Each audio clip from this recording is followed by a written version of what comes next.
Hear a man phoning a woman who lives in an English city called Banford to get some advice about moving to that city. First, you have some time to look at questions 1 to 5.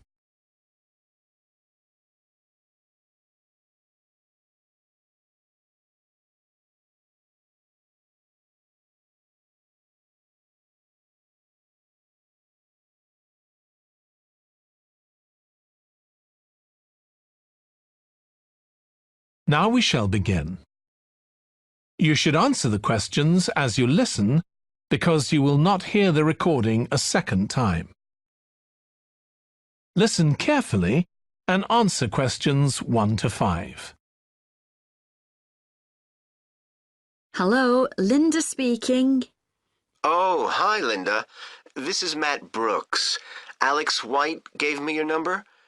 He said you'd be able to give me some advice about moving to Banford. Yes, Alex did mention you. How can I help? Well, first of all, which area to live in? Well, I live in Dalton, which is a really nice suburb. Not too expensive, and there's a nice park. Sounds good. Do you know how much it would be to rent a 2-bedroom flat there? Yeah, you should be able to get something reasonable for £850 per month. That's what people typically pay. You certainly wouldn't want to pay more than £900. That doesn't include bills or anything. No, that sounds all right. I'll definitely have a look there. Are the transport links easy from where you live? Well, I'm very lucky. I work in the city centre, so I don't have to use public transport. I go by bike.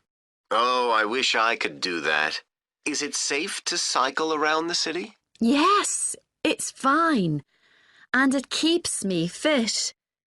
Anyway, driving to work in the city centre would be a nightmare because there's hardly any parking.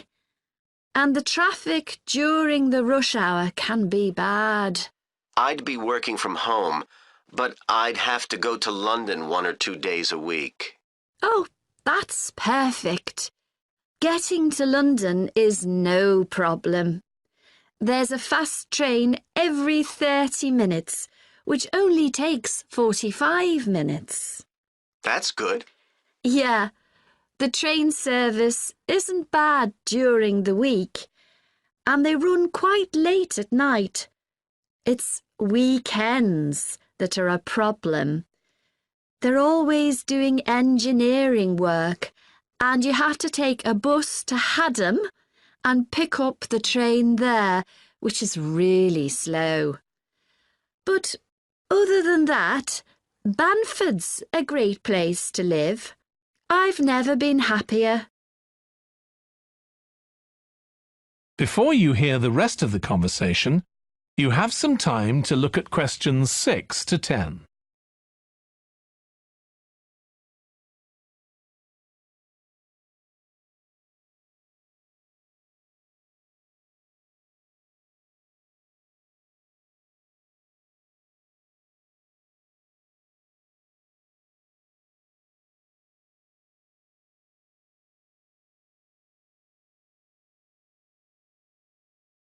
Now listen and answer questions 6 to 10. There are some nice restaurants in the city centre and a brand new cinema, which has only been open a couple of months. There's a good art centre too. Sounds like Banford's got it all. Yes, we're really lucky. There are lots of really good aspects to living here. The schools are good, and the hospital here is one of the best in the country. Everyone I know who's been there's had a positive experience. Oh, I can give you the name of my dentist too, in Bridge Street, if you're interested. I've been going to him for years, and I've never had any problems. Oh, okay, thanks. I'll find his number and send it to you. Thanks. That would be really helpful. Are you planning to visit Banford soon? Yes, my wife and I are both coming next week. We want to make some appointments with estate agents. I could meet you if you like and show you around. Are you sure? We'd really appreciate that. Either Tuesday or Thursday is good for me, after 5:30. Thursday's preferable. Tuesday, I need to get home before 6 p.m. Okay, great. Let me know which train you're catching and I'll meet you in the cafe outside. You can't miss it. It's opposite the station and next to the museum. Brilliant. I'll text you next week then. Thanks so much for all the advice. No problem. I'll see you next week. That is the end of section 1. You now have half a minute to check your answers.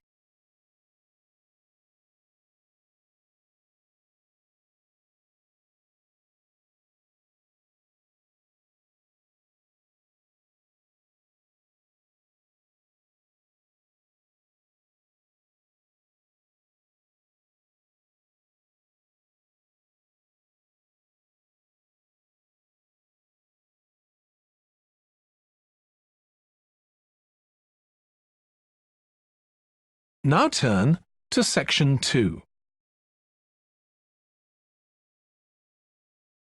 Section 2. You will hear a fitness instructor talking on the radio about different ways of keeping fit.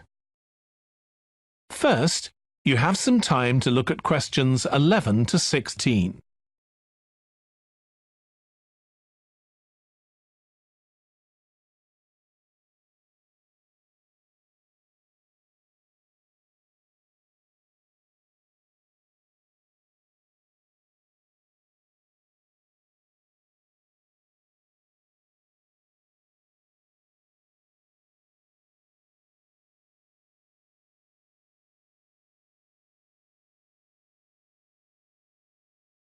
Now listen carefully and answer questions 11 to 16.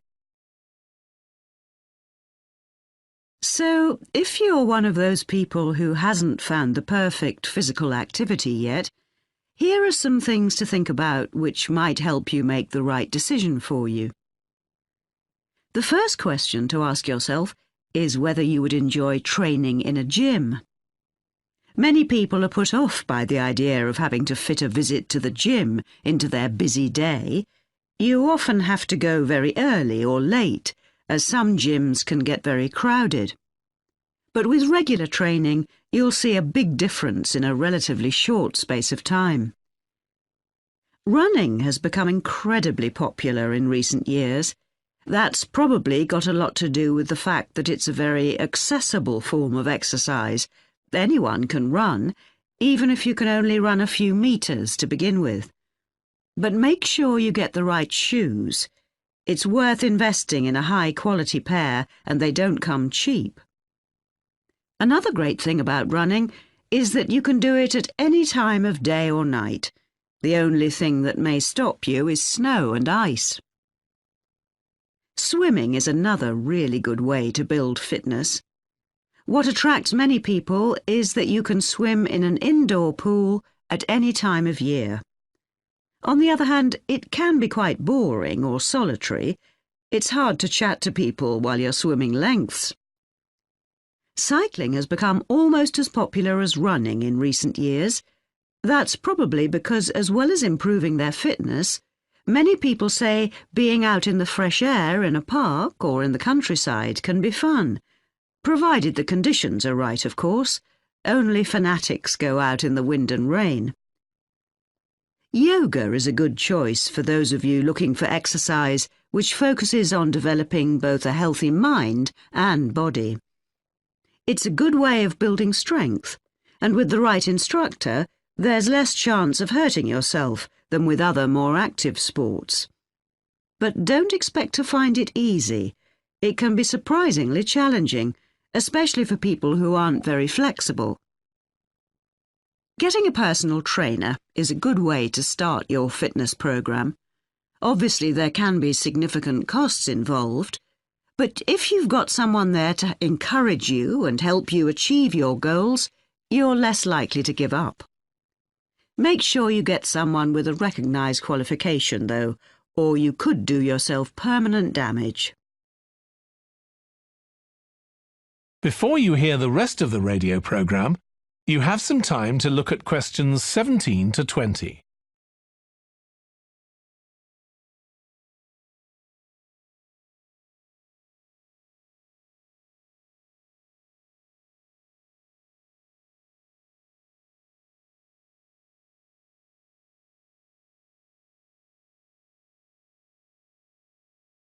Now listen and answer questions 17 to 20. Whatever you do, don't join a gym unless you're sure you'll make good use of it. So many people waste lots of money by signing up for membership and then hardly ever go. What happens to their good intentions? I don't think people suddenly stop caring about improving their fitness or decide they have more important things to do. I think people lose interest when they don't think they're making enough progress. That's when they give up hope and stop believing they'll ever achieve their goals. Also, what people sometimes don't realise when they start is that it takes a lot of determination and hard work to keep training week after week, and lots of people don't have that kind of commitment. One thing you can do to help yourself is to set manageable goals. Be realistic and don't push yourself too far. Some people advise writing goals down, but I think it's better to have a flexible approach. Give yourself a really nice treat every time you reach one of your goals. And don't get too upset if you experience setbacks. It's a journey. There are bound to be difficulties along the way. That is the end of section 2. You now have half a minute to check your answers.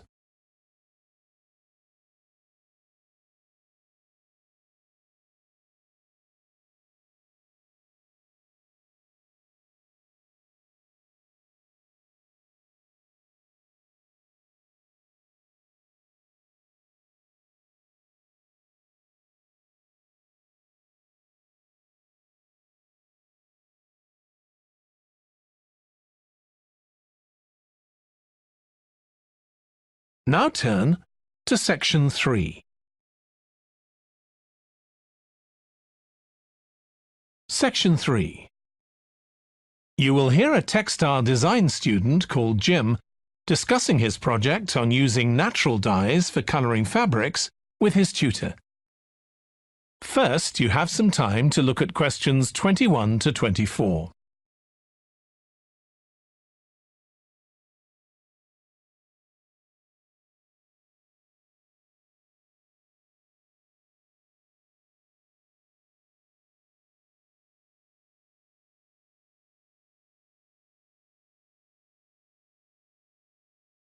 Now listen carefully and answer questions 21 to 24. OK, Jim, you wanted to see me about your textile design project. That's right. I've been looking at how a range of natural dyes can be used to colour fabrics like cotton and wool. Why did you choose that topic? Well, I got a lot of useful ideas from the museum, at that exhibition of textiles. But I've always been interested in anything to do with colour. Years ago, I went to a carpet shop with my parents when we were on holiday in Turkey, and I remember all the amazing colours. They might not all have been natural dyes. Maybe not, but for the project, I decided to follow it up. And I found a great book about a botanic garden in California that specialises in plants used for dyes. OK, so in your project, you had to include a practical investigation. Yeah, At first I couldn't decide on my variables. I was going to just look at one type of fibre, for example, like cotton. And see how different types of dyes affected it? Yes. Then I decided to include others as well. So I looked at cotton and wool and nylon. With just one type of dye? Various types, including some that weren't natural, for comparison. OK. So I did the experiments last week. I used some ready-made natural dyes. I found a website which supplied them. They came in just a few days, but I also made some of my own. That must have taken quite a bit of time. Yes. I thought it'd just be a matter of a teaspoon or so of dye, and actually that wasn't the case at all. Like, I was using one vegetable, a beetroot, for a red dye, and I had to chop up a whole pile of it. So it all took longer than I'd expected. One possibility is to use food colourings. I did use one. That was a yellow dye, an artificial one. Tartrazine? Yeah, I used it on cotton first. It came out a great colour. But when I rinsed the material, the colour just washed away. I'd been going to try it out on nylon, but I abandoned that idea. Were you worried about health issues? I thought if it's a legal food colouring, it must be safe. Well, it can occasionally cause allergic reactions, I believe. Before you hear the rest of the discussion, you have some time to look at questions 25 to 30.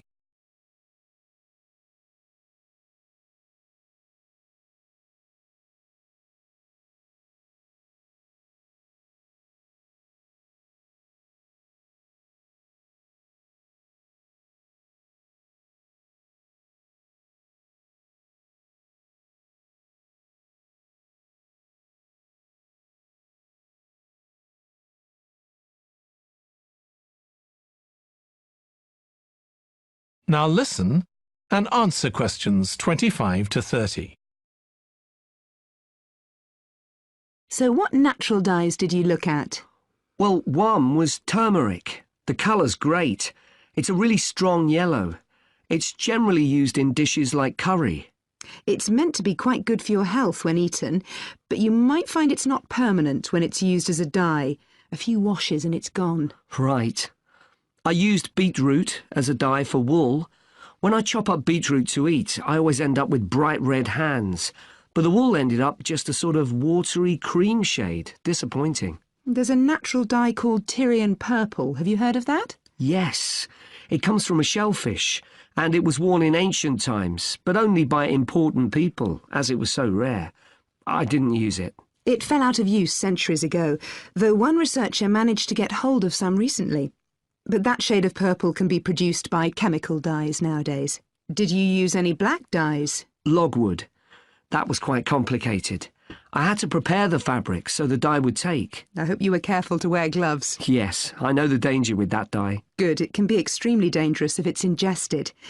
Now, presumably you had a look at an insect-based dye, like cochineal, for example. Yes, I didn't actually make that.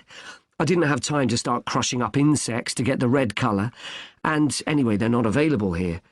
But I managed to get the dye quite easily from a website, but it cost a fortune. I can see why it's generally just used in cooking and in small quantities. Yes, it's very effective, but that's precisely why it's not used as a dye. I also read about using metal oxide. Apparently you can allow iron to rust while it's in contact with the fabric, and that colours it. Yes, that works well for dyeing cotton. But you have to be careful as the metal can actually affect the fabric, and so you can't expect to get a lot of wear out of fabrics treated in this way. And the colours are quite subtle. Not everyone likes them. Anyway, it looks as if you've done a lot of work. That is the end of section 3. You now have half a minute to check your answers.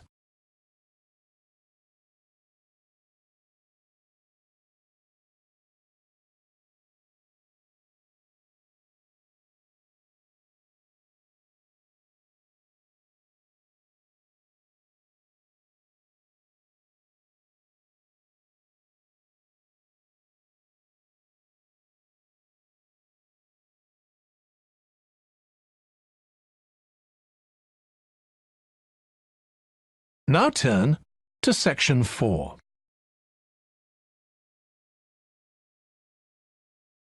Section 4. You will hear part of a biology lecture about an animal called the sleepy lizard that is common in parts of Australia. First, you have some time to look at questions 31 to 40.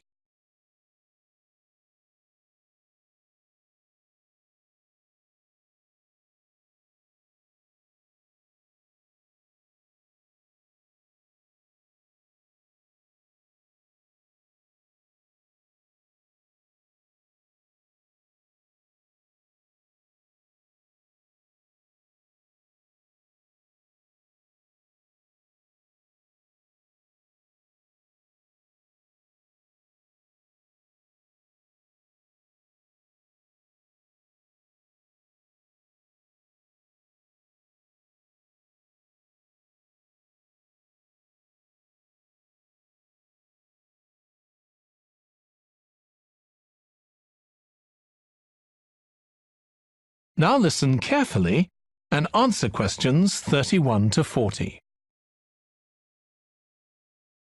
Last week we started looking at reptiles, including crocodiles and snakes. Today, I'd like us to have a look at another reptile, the lizard, and in particular, at some studies that have been done on a particular type of lizard whose Latin name is Tiliqua rugosa. This is commonly known as the sleepy lizard because it's quite slow in its movements and spends quite a lot of its time dozing under rocks or lying in the sun.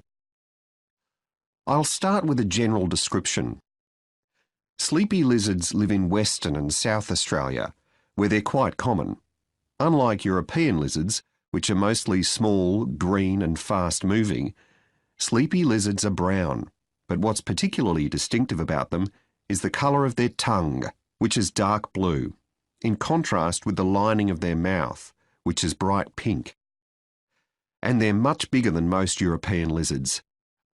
They have quite a varied diet, including insects and even small animals, but they mostly eat plants of varying kinds. Even though they're quite large and powerful, with strong jaws that can crush beetles and snail shells, they still have quite a few predators. Large birds like cassowaries were one of the main ones in the past, but nowadays they're more likely to be caught and killed by snakes. Actually, another threat to their survival isn't a predator at all, but is man-made. Quite a large number of sleepy lizards are killed by cars when they're trying to cross highways. One study carried out by Michael Freak at Flinders University investigated the methods of navigation of these lizards. Though they move slowly, they can travel quite long distances. And he found that even if they were taken some distance away from their home territory, they could usually find their way back home as long as they could see the sky. They didn't need any other landmarks on the ground.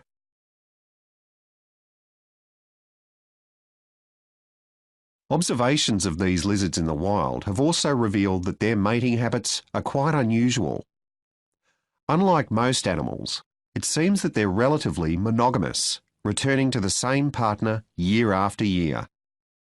And the male and female also stay together for a long time, both before and after the birth of their young. It's quite interesting to think about the possible reasons for this. It could be that it's to do with protecting their young. You'd expect them to have a much better chance of survival if they have both parents around. But in fact, observers have noted that once the babies have hatched out of their eggs, they have hardly any contact with their parents. So there's not really any evidence to support that idea. Another suggestion's based on the observation that male lizards in monogamous relationships tend to be bigger and stronger than other males. So maybe the male lizards stay around so they can give the female lizards protection from other males. But again, we're not really sure.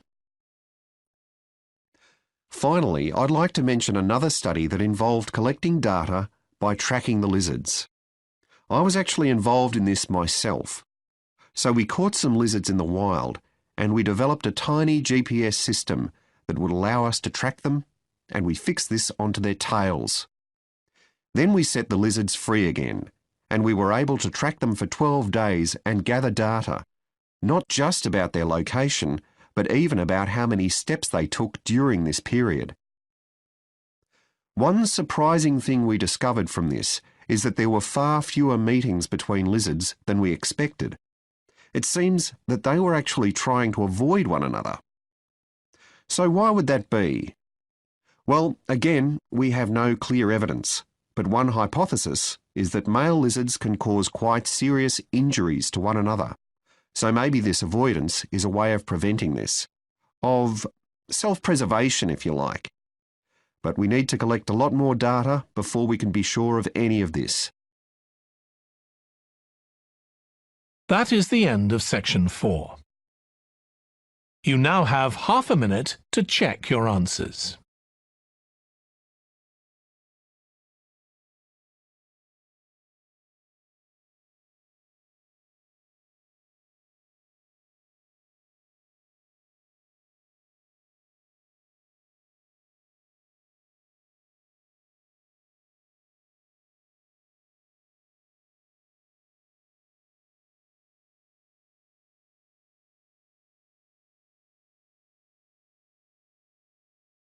That is the end of the listening test. In the IELTS test, you would now have 10 minutes to transfer your answers to the answer sheet.